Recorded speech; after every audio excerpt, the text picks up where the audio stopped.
Doutor Rafael, eu quero começar perguntando e pedir para o senhor falar um pouco sobre a saúde suplementar no Brasil, por favor. Vamos lá. Bom, então o setor de saúde suplementar hoje ele tem aproximadamente 47 milhões de brasileiros, né? Então, aproximadamente 47 milhões de brasileiros, além de terem direito a utilizar o SUS, estão vinculados a algum tipo de plano de saúde. Cerca de 80% dos beneficiários de planos de saúde estão vinculados a um contrato coletivo, é o que a gente chama de coletivização desse setor, né?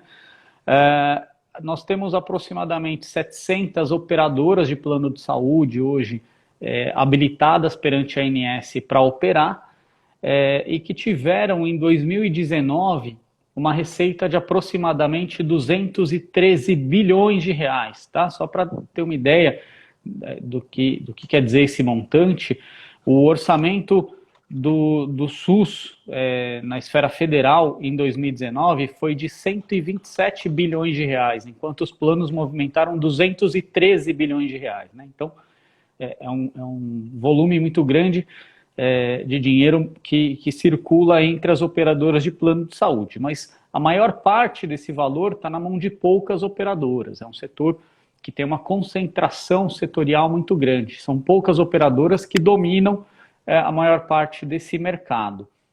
Nós temos também uma concentração territorial, né? Cerca de 70% dos beneficiários de plano de saúde estão na região sudeste do país, então a gente tem uma baixa cobertura na região norte, nordeste, a maior parte desses consumidores estão concentrados na região sudeste, e é um setor também que conta com benefício fiscal muito grande, né? Então, só para ter uma ideia, em 2018, que é o último levantamento que a gente tem sobre esse assunto, em 2018, estima-se que o Estado concedeu em renúncia fiscal para os planos de saúde cerca de 25 bilhões de reais, tá? São valores que o Estado deixou de arrecadar para fomentar a atividade dos planos de saúde. Então, é um setor que conta com incentivo fiscal, incentivo do governo muito grande, e, por outro lado, é um setor extremamente conflituoso e judicializado, como nós já falamos aqui diversas vezes.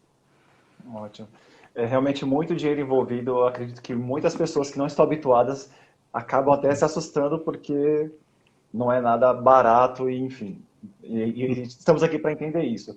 Doutor, é uma dúvida frequente, parece simples, mas é sempre importante ressaltar. Qual a diferença entre planos individuais e planos coletivos? Bom, vamos lá. Então a gente tem dois grandes grupos, né, de planos, de tipos de planos de saúde. De um lado, os planos individuais ou familiares, de outros, planos coletivos. E os coletivos se subdividem em coletivos por adesão ou coletivos empresariais, tá? Então, os planos individuais ou familiares são aqueles que são contratados por pessoa física, em benefício próprio ou da sua família. Os planos coletivos podem ser contratados por empresas, no caso dos planos empresariais, e aí é em benefício dos sócios e dos funcionários, ou são contratados por associações e sindicatos, e aí as pessoas que têm vínculo com essas associações e sindicatos podem aderir a esses planos, são chamados planos coletivos por adesão, tá? Esses planos normalmente têm uma administradora de benefícios que faz a intermediação entre o consumidor e a operadora de plano de saúde. Qual que é a grande diferença? Então vamos lá.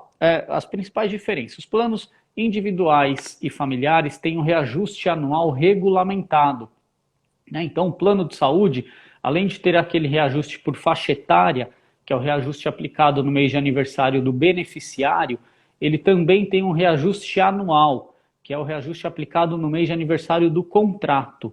O plano individual ou familiar, ele tem que seguir o índice que a ANS determina. A ANS diz qual vai ser o índice máximo de reajuste para os planos individuais e familiares. Com relação aos planos coletivos, não existe regulação desse percentual de reajuste. Ele não é regulamentado. Então, é a própria operadora quem apura e aplica o reajuste no plano coletivo. sem que isso passe por nenhum tipo de fiscalização, nenhum tipo de controle, né? Geralmente esses reajustes são muito acima dos índices de inflação, geralmente esses reajustes não têm transparência, né? O consumidor não sabe muito bem como que a operadora chegou no índice, mas é justamente porque o reajuste do plano coletivo não é regulamentado. E aí a operadora quem apura e aplica sem que a ANS interfira nisso.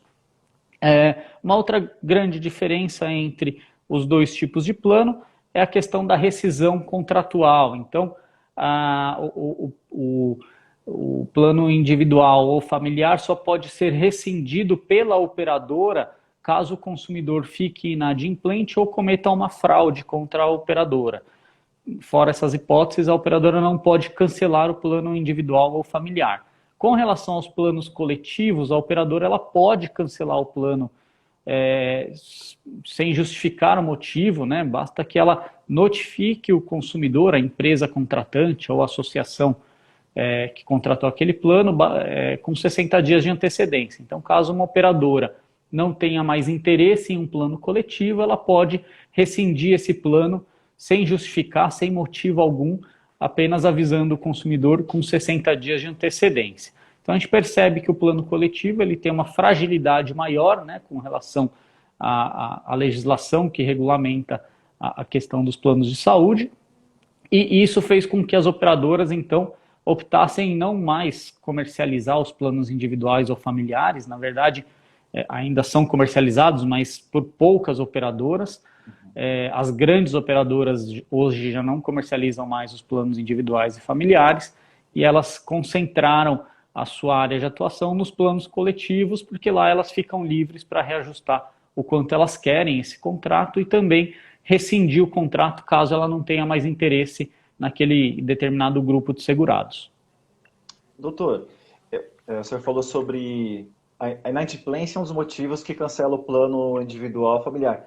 Tem um número de dias para isso acontecer? É imediato? Uma dúvida que eu tive. O consumidor de um plano individual familiar, ele precisa ficar inadimplente por mais de 60 dias para que o plano dele seja cancelado por inadimplência. Mas a operadora tem a obrigação de notificar esse consumidor até o 50º dia para que ele tenha um prazo para regularizar essa inadimplência. Então, é importante que o consumidor tenha recebido essa notificação para que essa rescisão por inadimplência seja válida, né? Não basta a operadora aguardar os 60 dias e cancelar o plano. Ela tem a obrigação, antes de cancelar o plano, de notificar o consumidor, avisando que ele está inadimplente e dando a ele a oportunidade de quitar essa dívida. Aí, só então, se o consumidor continuar inadimplente, aí sim é que ela pode rescindir.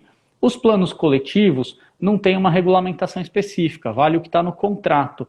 Mas hoje a jurisprudência tem adotado o mesmo entendimento dos planos familiares, né? A jurisprudência hoje entende que o contrato coletivo só pode ser cancelado por inadimplência, também acima de 60 dias de inadimplência, e a operadora ela tem a obrigação de notificar a empresa que esteja inadimplente antes de cancelar o contrato, para que essa empresa tenha a oportunidade de quitar essa dívida. Ótimo, doutor, obrigado. Para quem chegou agora, eu quero destacar mais uma vez que hoje sortearemos um livro de autoria do Dr. Rafael Roba. Vou pedir que ele mostre novamente aqui, pessoal, participar mesmo. E eu estou vendo que tem algumas perguntas aí. Assim que a gente responder algumas perguntas que nós já temos aqui, nós voltaremos a essas perguntas, tá bom, pessoal? Doutor, falando em reajuste, além de uma época, normalmente tem um reajuste no meio do ano, esse ano não, a gente está no meio de uma pandemia e estamos diante de uma suspensão de reajuste pela ANS. O que significa isso na prática, por favor? Então, a ANS nessa pandemia, ela mais uma vez atuou assim de forma muito, muito confusa, sem saber muito bem como tentar achar um equilíbrio para esse setor, mas após até um comentário do deputado, do presidente da Câmara dos Deputados, Rodrigo Maia, dizendo que eram absurdos os reajustes dos planos de saúde que estavam sendo aplicados e tudo mais. Então, após essa manifestação do presidente da Câmara dos Deputados, a ANS então decidiu suspender os reajustes dos planos entre setembro e dezembro, né? E como que funciona, como que está funcionando isso?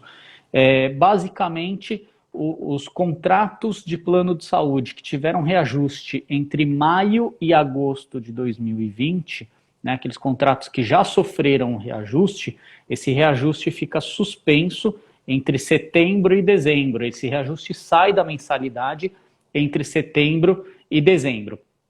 E ele volta para a mensalidade somente em janeiro. Aqueles contratos que não tiveram reajuste até agosto, que o reajuste seria entre setembro e dezembro, o reajuste também não vai ser aplicado, ele vai ser aplicado só em janeiro. Então, em janeiro é que os reajustes efetivamente vão entrar nas mensalidades, né? A única exceção dessa regra que eu comentei é para os planos empresariais com mais de 30 vidas, né? Então, os planos empresariais com mais de 30 vidas podem sofrer o reajuste durante esse período de suspensão, desde que exista um acordo entre a empresa contratante e a operadora de plano de saúde. Então, se a operadora e a empresa entrarem num acordo, aí sim pode ser aplicado o reajuste no contrato empresarial com mais de 30 vidas. Os contratos com menos de 30 vidas, não. Aí, nesse caso, o reajuste fica suspenso até dezembro e aí ele só entra na mensalidade do consumidor em janeiro. Doutor Rafael, na sua opinião, isso ajuda o consumidor? Não, isso na verdade não resolve o problema do consumidor, né? Eu acho que assim, é um fôlego, mas que vai ser cobrado a partir de janeiro. Por quê? Porque a regra da ANS diz o seguinte: em janeiro, aqueles reajustes que estavam suspensos voltam para a mensalidade e esse período de 4 meses que o reajuste ficou suspenso, ele vai poder ser cobrado pela operadora no decorrer de 2021. Né? Então, ou seja, o consumidor ele vai só prorrogar o reajuste dele para janeiro e ainda vai ter uma dívida com a empresa a partir de janeiro, porque esse reajuste que não foi cobrado entre setembro e dezembro vai ser cobrado pela operadora. É bem capaz que em janeiro os consumidores comecem a se assustar, né, com as cobranças, porque além do reajuste voltar para sua mensalidade, as operadoras vão passar a cobrar esse período retroativo. Isso deve gerar uma cobrança alta para o consumidor, isso certamente vai ser um motivo aí para que muitos consumidores não tenham condições de continuar no plano de saúde. Então, acho que é uma situação que foi criada pela ANS, mas que acho que não resolve o problema do consumidor. Ainda mais se a gente pensar que os planos coletivos não têm um reajuste regulamentado, né? Então, como eu disse, a operadora aplica o reajuste que ela bem entende no contrato coletivo. Então, em janeiro, as operadoras vão estar livres para aplicar o reajuste que elas quiserem e ainda cobrar os valores retroativos que não foram cobrados entre setembro e dezembro. Isso certamente vai gerar muitos conflitos, né? A boa notícia que eu tenho para dar é que, assim, aqueles consumidores que optarem para levar isso para o Poder Judiciário, aqueles consumidores que quiserem discutir o reajuste na Justiça, a Justiça ela tem dado decisões favoráveis. O Tribunal de Justiça de São Paulo, principalmente, tem sido muito favorável aos consumidores que questionam esses reajustes, principalmente dos contratos coletivos, né, justamente porque esses reajustes não têm transparência, não são regulamentados, não passam por nenhum tipo de fiscalização, nenhum controle, e a própria operadora não sabe, nem na justiça as operadoras não sabem explicar como elas chegam nos percentuais que são aplicados. Né? Então, o que eu posso resumir aqui é que é bem provável que em janeiro os consumidores levem um susto, né, com as cobranças que vão acontecer, mas aqueles consumidores que se sentirem lesados, entenderem que os percentuais estão sendo aplicados são abusivos, eles podem sim buscar o judiciário para questionar os percentuais de aumento. Doutor, então pelo que eu entendi, no final do ano, além de PVA, material escolar, parece que vai ter uma nova surpresa que como o senhor mesmo disse, as operadoras não têm critério, então o ano novo pode ser realmente um ano bem diferente. e quem se sentir no direito de buscar, né, um reajuste mais justo, pode até antecipar isso para depois não pegar um judiciário aí com muita informação, novidade. Eu acho Sem que vale a pena dúvida. se antecipar. Sem dúvida, o que eu tenho visto e orientado muitos consumidores é assim, se esse consumidor já vem sofrendo reajustes altos na sua mensalidade, não espere até janeiro para questionar esse reajuste, mesmo que seja perante o judiciário, né? Porque em janeiro já vem um aumento e ainda uma cobrança retroativa, né? Caso o consumidor faça isso com antecedência, ele certamente vai ganhar esse tempo, né? E perante a justiça a gente sabe que o tempo é muito valioso. Quanto antes a gente toma uma medida, antes a gente consegue receber a proteção do judiciário. Então é muito importante que o consumidor não perca esse tempo que é valioso. Se o consumidor já vem sofrendo reajustes na sua mensalidade que são abusivos, né? E ainda mais sabendo que em janeiro vem outro reajuste com uma cobrança retroativa, em vez de esperar essa cobrança enfim, às vezes até inviabilizar a sua continuidade no plano de saúde, busque o seu direito, né? Exerça o seu direito de questionar esse reajuste, porque o judiciário tem, na maioria das vezes, entendido que esse reajuste é abusivo. Ótimo, doutor. Nesse período de pandemia, nós temos visto amigos, pequenos empresários, pessoas perdendo emprego, as pessoas fechando o seu estabelecimento porque não tem mais fonte de renda, não tem mais lucro. É o caso das operadoras? Elas tiveram prejuízo durante a pandemia? As operadoras não. As operadoras, ao contrário, elas tiveram um dos melhores cenários econômicos da história deles, né? O que acontece? Os tratamentos eletivos, que são aqueles tratamentos que não são urgentes, eles foram suspensos. E esses tratamentos eletivos representam cerca de 80% dos gastos das operadoras, né? Então, a maior parte dos tratamentos eletivos não foram realizados, as operadoras suspenderam esses atendimentos, e isso fez com que a margem de lucro das operadoras subisse de forma exponencial. Só para você ter ideia, Emerson, a sinistralidade das operadoras, isso é um levantamento que a própria ANS disponibiliza no site dela, né? A sinistralidade das operadoras, o que é a sinistralidade? É o quanto as operadoras gastam em relação ao quanto elas recebem, né? Então, a sinistralidade das operadoras vinha, em média, de 75%, ou seja, elas gastavam com os atendimentos aproximadamente 75% daquilo que elas recebiam. Essa sinistralidade entre abril e agosto caiu para algo em torno de 60%, né? Caiu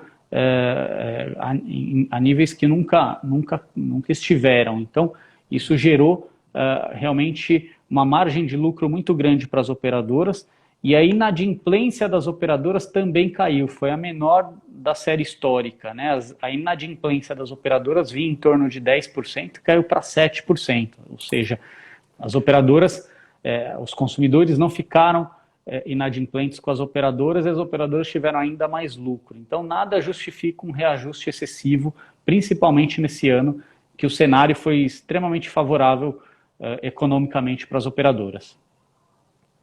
Surpreendente. Realmente é um cenário estranho para todo mundo, mas parece que nem para todos.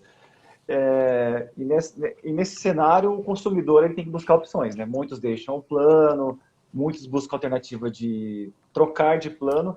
E quem decidir trocar de plano, ele deve cumprir carências nesse novo plano? Então, Emerson, aí no caso o consumidor ele queira trocar de operadora, ele pode optar pela portabilidade de carências, né? Isso é importante, muitos consumidores desconhecem essa regra. A portabilidade de carências permite que o consumidor troque de operadora sem ter que cumprir novas carências na nova operadora, né? Então, ele, por exemplo, está em uma operadora hoje e quer trocar para o plano de outra operadora. As carências que ele já cumpriu na atual operadora vão ser aproveitados na nova. A nova operadora não vai poder exigir novas carências dele. Então, isso é a portabilidade de carências. Desde do ano passado, mais ou menos junho de 2019, existe uma resolução normativa que ampliou a portabilidade de carências para todos os tipos de plano, né? Antes, os planos empresariais não estavam na regra de portabilidade. Atualmente, os planos empresariais estão na regra de portabilidade. Então, mesmo aqueles consumidores que estejam em planos empresariais, coletivos por adesão, individual ou familiar, todos eles podem fazer essa portabilidade de carências. E uma outra novidade dessa resolução é que essa portabilidade de carências ela pode ser feita a qualquer momento. Antes existia um período específico, né? O consumidor só poderia fazer portabilidade num período de 4 meses, que seria o mês de aniversário do contrato, e nos 3 meses subsequentes, mas agora esse período não existe mais. O consumidor ele pode fazer a portabilidade a qualquer momento, né? Se ele encontrou um novo plano que atenda melhor as suas necessidades, que se adeque melhor à sua situação econômica, ele quer trocar de plano sem cumprir novas carências, ele pode fazer a portabilidade de carências. Ótimo, doutor. E quais são os requisitos para fazer a portabilidade de carências? Olha, são alguns requisitos. Eu vou falar alguns deles, tá? Depois, assim, em casos específicos, caso alguém fique com alguma dúvida em relação a algum caso específico, a gente pode, num segundo momento, tirar essas dúvidas oportunamente. Mas Eu já vou pedir para o senhor emendar também os requisitos. O que acontece se o consumidor tiver isso negado pelo plano, por favor? Tá, legal. Então, assim, os requisitos gerais. O plano de origem do consumidor, ou seja, o plano onde ele está antes de fazer a portabilidade, precisa estar ativo, né? Precisa ser um plano que esteja ativo, enfim, com adimplente também, então ele não pode estar inadimplente com as suas mensalidades. Ele precisa estar nesse plano de origem há pelo menos 2 anos, tá? Então, existe um prazo mínimo de permanência de 2 anos no plano de origem. Se ele entrou nesse plano de origem inicialmente com doença pré-existente e precisou cumprir aquela carência para doença pré-existente, então esse prazo de permanência no plano de origem aumenta para 3 anos, só nessa hipótese, senão são 2 anos, tá? O plano de origem, ou seja, o plano onde o consumidor está antes da portabilidade, tem que ser um plano contratado depois de janeiro de 1999, né, que é o plano já na vigência da Lei dos Planos de Saúde, ou se esse plano foi contratado antes de 99, ele precisa ter sido adaptado à Lei dos Planos de Saúde. Existe uma exigência também com relação à faixa de preço, né? Isso o consumidor pode consultar no guia da ANS. A ANS disponibiliza um guia, ele põe lá os dados do plano dele e a ANS diz para quais planos ele pode ir que são compatíveis. Então, ele precisa escolher um plano de destino que a faixa de preço seja igual ou inferior à faixa de preço do plano atual dele, exceto se a portabilidade for feita entre planos empresariais. Então, se o beneficiário está num plano empresarial e vai para outro plano empresarial, aí não importa essa questão do preço, isso fica, esse requisito fica afastado, tá? E se ele estiver indo para um plano coletivo, ele precisa ter vínculo com a pessoa jurídica que contratou ou que vai contratar aquele plano, né? Então, por exemplo, ele está hoje num plano individual e vai para um plano empresarial, vamos supor, ele precisa ter vínculo com a empresa que está contratando aquele plano empresarial, tá? Também existe a possibilidade desse consumidor fazer a portabilidade para um plano que tenha uma cobertura mais abrangente do que o plano que ele está. Aí, nesse caso, as novas coberturas vão ter carência. Agora, as coberturas que ele já tinha no plano anterior, essas não têm carência. Aí entra na regra de portabilidade de carência, tá? E aí tem só uma exceção, né? Porque, como eu disse lá no início, um dos requisitos é que o plano de origem esteja ativo. Ou seja, que o consumidor esteja com o seu plano ativo e adimplente com ele. Agora, se eventualmente esse consumidor for de um plano empresarial e esse plano empresarial foi cancelado pela empresa dele, ou eventualmente ele é dependente enfim, de um titular que esteja vinculado a esse plano empresarial, e aí divorcia, né, vamos supor que é um cônjuge que divorcia e perde vínculo com esse plano empresarial, ou em caso de demissão também, que o demitido não tem direito de ficar no plano da empresa, aí ele não precisa necessariamente estar com o plano de origem ativo. Aí nessa situação ele tem até 60 dias após o cancelamento do plano para exercer a portabilidade. Então, a partir do momento que ele perde o vínculo com o plano de origem, né, em razão de uma dessas hipóteses, ele vai ter 60 dias para exercer a portabilidade e contratar um novo plano sem ter que cumprir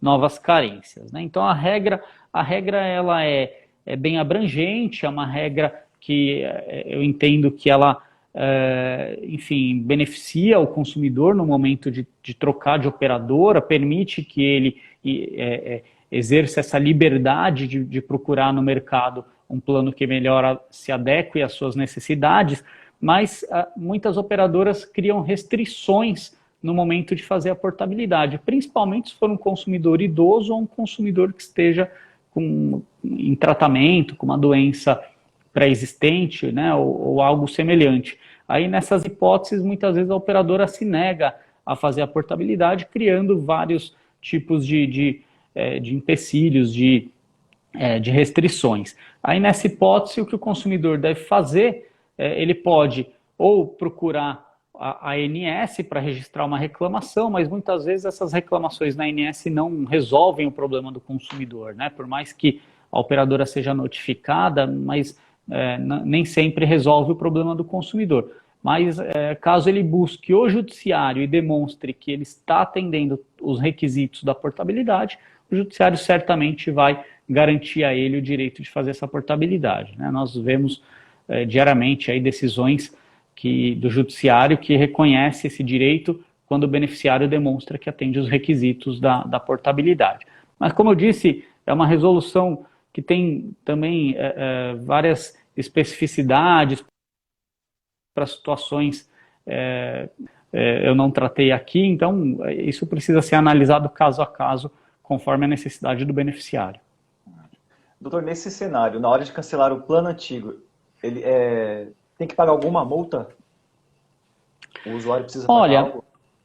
Então, esse é um outro problema. Esse tipo de problema eu tenho recebido muito ultimamente, principalmente nesse período de pandemia, né? As pessoas ou cancelaram o plano porque não tinham condições de manter o plano, ou queriam trocar de operadora e aí precisava cancelar o plano anterior, e na hora de cancelar o plano, a operadora exige ou os 60 dias de aviso prévio, né? Então o consumidor tem que avisar que vai cancelar o plano com 60 dias de antecedência, e aí às vezes ele tem que ficar 2 meses pagando aquela mensalidade, mesmo já tendo contratado um novo plano, muitas vezes, ou a operadora exige uma multa contratual, porque algumas operadoras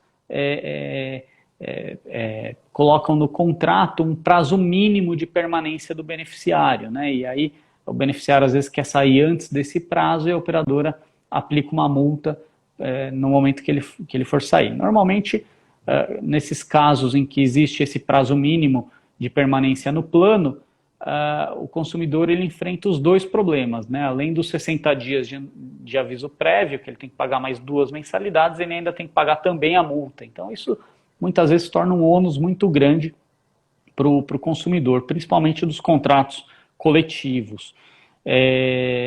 Aí esse assunto sempre foi muito discutido no judiciário, mas o PROCON do Rio de Janeiro ingressou com uma ação contra a ANS, porque essa regra estava numa resolução normativa da ANS, pedindo para declarar a nulidade do artigo que permitia essa prática, né, tanto da multa como da cobrança desses 60 dias de aviso prévio. E o PROCON venceu essa ação já transitou em julgado, essa ação já, o mérito dela, né, o direito que o PROCON conseguiu já é definitivo, E o que diz a ação? A ação ela declara a nulidade desse artigo da resolução normativa, que permite essa cobrança de multa aí de 60 dias de antecedência, e aí o juiz ele deixa uma ordem aqui muito clara na decisão dele, dizendo o seguinte, autorizando, por consequência, que os consumidores possam rescindir o contrato sem que lhes sejam impostas multas contratuais em razão da fidelidade de 12 meses de permanência ou de 2 meses de pagamento antecipado de mensalidade, impostas pelo ato normativo, né, o ato administrativo que eles declararam nulo. Então, o judiciário, numa ação civil pública, e a ação civil pública, é importante dizer, ela, como ela foi discutida na Justiça Federal, ela tem abrangência para todos os consumidores, então todos os consumidores se beneficiam dessa ação, né, ela vale para todos. A ação civil pública já deixou claro que o consumidor ele pode cancelar um plano empresarial, um plano coletivo por adesão, sem ter que cumprir aviso prévio de 60 dias e sem ter que pagar qualquer multa contratual. No entanto, a ANS ela continua descumprindo essa decisão, né? Quando os consumidores recebem uma multa contratual ou a exigência de pagar os 60 dias de aviso prévio, a operadora diz que está cobrando porque isso está previsto em contrato, né? E aí o argumento da operadora é o seguinte, olha, apesar de ter declarado nulo o artigo da resolução, como está previsto no contrato, eu posso continuar exigindo a multa e o aviso prévio. E a ANS, quando o consumidor reclama perante a agência, diz que a operadora tem razão, né? Diz que o consumidor realmente tem que pagar a multa ou 60 dias de aviso prévio. Mas os consumidores que buscaram o judiciário foi enfático em dizer que essa multa e o aviso prévio de 60 dias não pode ser exigido pela operadora, é uma prática que já foi reconhecida pela ação civil pública como uma prática abusiva, né? E o tribunal fez questão de deixar autorização para que o consumidor possa cancelar o plano sem a multa e sem o aviso prévio. Então, aqueles consumidores que enfrentarem uma situação como essa, né, e não conseguir discutir isso perante a operadora, o que eu aconselho é que busque o judiciário, porque o judiciário tem sido favorável, na maioria das vezes, para o consumidor nesse tipo de discussão. Muito obrigado, doutor. Nós vamos abrir espaço para algumas perguntas que foram feitas aqui durante a live. Eu não tenho o nome de quem perguntou, mas foi perguntado sobre o julgamento do STF em relação ao reajuste por idade. Perguntaram quando será esse julgamento. Tá, vamos lá. Então são 2 julgamentos, na verdade. Um já aconteceu e o outro está aguardando o STJ julgar. Não é o STF, é o STJ, os 2 casos, tá? Então, o reajuste por faixa etária, a gente sabe que tem uma resolução normativa da ANS que estabelece que o reajuste por faixa etária tem que acontecer em 10 faixas etárias, estão especificadas na resolução da ANS. A primeira faixa etária que a operadora pode reajustar o plano do consumidor é aos 18 anos, a última é aos 59 anos. O que acontece? Muitas operadoras colocam um índice muito alto nessa idade, aos 59 anos. Né? Existem contratos, por exemplo, que prevêem reajustes de 130% quando o consumidor completa 59 anos, por faixa etária, fora os anuais, né? Então, só em razão da faixa etária, às vezes o consumidor recebe reajuste de mais de 100%. Por conta desses índices muito altos, os consumidores passaram a questionar esses percentuais na justiça, tá? E isso chegou até o STJ. Com relação aos planos individuais e familiares, o STJ já se manifestou. O STJ disse o seguinte, que o reajuste aos 59 anos é válido desde que o percentual não seja abusivo, desde que não crie discriminação contra o idoso e desde que tenha uma base atuarial idônea, né? Desde que o plano justifique por que precisa daquele percentual que está sendo aplicado.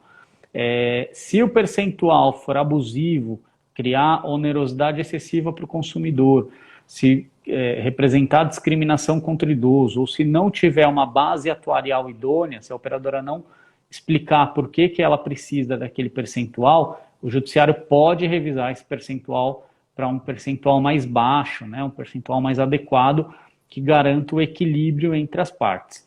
Com relação aos planos coletivos, o STJ também vai analisar essa matéria, só que aí, com relação aos coletivos, o STJ ainda não julgou, mas como a regra, né, a resolução normativa da ANS é a mesma, tanto para individual como para coletivo, a gente imagina que a decisão do STJ seja semelhante, né? Atualmente, o judiciário tem ido nessa linha de revisar quando o índice de reajuste aos 59 anos é abusivo, é excessivo. Ótimo, doutor. Nossa, quando as pessoas mais precisam, né? Eu tenho aqui uma pergunta da nossa cliente, que é a Lília Luzes. Muito obrigado, Lília. Ela fala aqui, deixa eu só um minutinho, por favor. Ela diz aqui, legal. Fiz um contrato com a empresa do meu marido, ele é cirurgião dentista. Porém, somente eu, ele e meu filho somos beneficiários. Meu marido está quase se aposentando. Nosso plano é praticamente familiar? É praticamente familiar, ela diz. Como é que é esse contexto aí, no caso? Então, esse é um grande problema. Esses planos empresariais com poucas vidas, que a gente chama de falso coletivo, né? Ele, na verdade, nada mais é do que um plano familiar, mas que está num contrato coletivo empresarial. Então, a legislação trata ele como um contrato empresarial, o reajuste dele não é regulamentado, então, muitas vezes, o reajuste desse tipo de plano é abusivo. Ele pode estar sujeito àquela rescisão imotivada que eu comentei, né, mas ele tem todas as características de um plano familiar. Quando o consumidor questiona os reajustes ou essa possibilidade de rescisão imotivada na justiça, a justiça acaba dando a esse tipo de contrato o mesmo tratamento do plano familiar, né? Então, aquelas proteções com relação ao reajuste e também com relação à rescisão imotivada, que são garantidas nos planos familiares, muitas vezes o judiciário também concede essa mesma proteção a esses planos com poucas vidas, né? Inclusive, assim, tem uma decisão recente do STJ, de um processo, inclusive, nosso, que o judiciário equiparou, assim, juridicamente esse plano empresarial, um plano empresarial também com 3 vidas. Então, o STJ equiparou juridicamente esse plano a um familiar, dizendo que por ser um plano com poucas vidas, ele se equipara a um plano familiar, então ele teria que receber o mesmo tratamento, e aí nesse caso, além do STJ proibir a rescisão imotivada do contrato, também revisou os reajustes anuais e mandou aplicar os mesmos reajustes que são aplicados nos planos familiares. Tá? Então, nessas situações, o consumidor ele tem essa possibilidade de buscar o judiciário, que a gente percebe que o judiciário tem sido bem protetivo para esse tipo de consumidor. Ótimo. Tem uma pergunta do Cauã aqui. É possível fazer a portabilidade de um plano coletivo por adesão pela Qualicorp para individual? É possível fazer portabilidade de qualquer plano coletivo por adesão, né, mesmo pela Qualicorp, para um plano individual, desde que atenda aqueles requisitos que eu comentei aqui um pouquinho antes, né? O plano de origem tem que estar ativo, ele tem que estar adimplente, tem que ter aquele prazo mínimo de permanência de 2 anos, né, via de regra, enfim, atendendo todos aqueles requisitos, ele pode sim fazer a portabilidade para o plano de destino individual. A dificuldade que ele vai ter é encontrar um plano individual no mercado, né? Porque hoje a maioria das operadoras não comercializam planos individuais. Mas se ele encontrar e quiser exercer a portabilidade, sim, ele pode. Ótimo. Eu tenho uma pergunta aqui do Antunes Carola Antunes. Doutor Rafael, haverá reajuste mesmo com a economia das operadoras durante a pandemia? Qual será a base de cálculo para esse reajuste?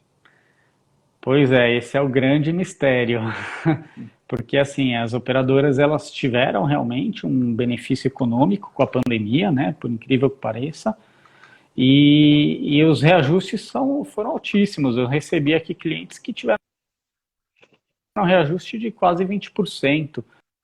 Né? Soube de contratos que foram reajustados em 20% para esse índice, é o grande mistério. Porque, como eu disse, como esse reajuste não é regulamentado, ele não passa por nenhum tipo de controle, uma fiscalização. Né? A operadora que aplica e apura e aplica o índice sem precisar pedir autorização para ninguém. Né? Então, não existe transparência quando o consumidor questiona o reajuste que está sendo aplicado na sua mensalidade. A operadora não explica como ela chegou, ela muitas vezes se limita a dizer que está previsto em contrato e ela está seguindo os critérios do contrato. Mas quando você vai no contrato, também não tem a explicação adequada. Né? Então, são realmente índices que são apurados de forma aleatória, de forma unilateral, sem qualquer transparência ou critério.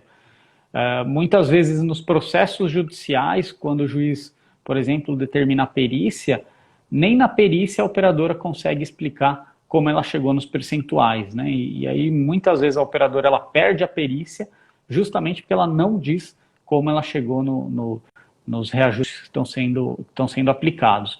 Então o que a gente vê realmente é um ambiente muito obscuro e sem qualquer transparência para a apuração dos reajustes. Ótimo. Su Santos Amaral, sou aposentada, contribuí por 15 anos com desconto em Olerite. A empresa mudou o contrato e deixou de descontar por 9 meses. Sou aposentada e fui demitida. Ofereceram um plano nas mesmas condições, porém por faixa etária. Pode? Olha, pode desde que o dos ativos também seja por faixa etária. Né? Então a regra que vale é a seguinte, o plano do inativo tem que ser exatamente igual ao do ativo. Então, se o plano dos funcionários da ativa é um plano por faixa etária, o do inativo também pode ser por faixa etária. A única diferença é que quando a pessoa está trabalhando, geralmente a empresa paga uma parte e o funcionário outra parte. Depois que ela se aposenta, a parte que a empresa pagava, ela aposentada passa a pagar. Então, ela vai pagar o valor integral da mensalidade, mas tem que ser uma mensalidade equivalente àquela dos funcionários da ativa. Entendi. Não pode ter carteiras diferentes. Né? O que o judiciário hoje proíbe é que as operadoras mantenham uma carteira para ativos e outra para inativos. E aí a pessoa, quando se aposenta, é colocada em um plano de inativos numa condição pior daquela que existia ou que existe para os funcionários. Então isso não pode acontecer. Bom, pessoal, esses foram os esclarecimentos do Dr. Rafael Roba. Quem tiver alguma dúvida que não foi respondida aqui, fique à vontade para enviar e-mail, telefone, WhatsApp, temos vários meios de contato aqui. Estamos chegando ao final de mais uma live. Sortearemos o livro e entrar em contato. Até uma pergunta aqui da Lilian. Incompreensíveis são os reembolsos dos planos de saúde. Contratamos às cegas. O senhor quer comentar, doutor? Os reembolsos são assim, tão obscuros como os reajustes, né? Geralmente o reembolso, assim, além de você não ter muito critério claro de como ele é calculado, o valor de reembolso ele não é atualizado ao longo dos anos, né? Então, às vezes a gente pega casos que a mensalidade do consumidor ao longo dos vários anos sofreu um aumento, né, um reajuste altíssimo e o reembolso ou não sofreu reajuste ou o reajuste foi muito abaixo daquele que foi aplicado sobre a mensalidade. Então a gente percebe que existe uma defasagem muito grande desses reembolsos também. Né? Eu já vi casos na justiça sobre isso e o judiciário nessas situações manda a operadora reajustar os valores de reembolso na mesma proporção dos reajustes da mensalidade, porque senão você tem uma defasagem no serviço, né? Então, isso não pode, isso é uma ofensa ao consumidor. Temos vários casos aqui, hein, doutor? Bom, pessoal, muito obrigado mais uma vez, é sempre um prazer contar com as dúvidas de vocês, com essa horinha que vocês nos reservam, é uma troca muito gostosa. E, doutor, mais uma vez, obrigado. Se quiser deixar alguma consideração final, fica à vontade. Não, eu que agradeço, Emerson. Um prazer estar aqui, tirando as dúvidas. Eu fico também à disposição. Qualquer dúvida que tenha ficado, que a gente não comentou, fiquem à vontade para nos procurar aí pelos nossos canais de comunicação. Sem prazer, eu estou sempre à disposição e agradeço muito pela participação.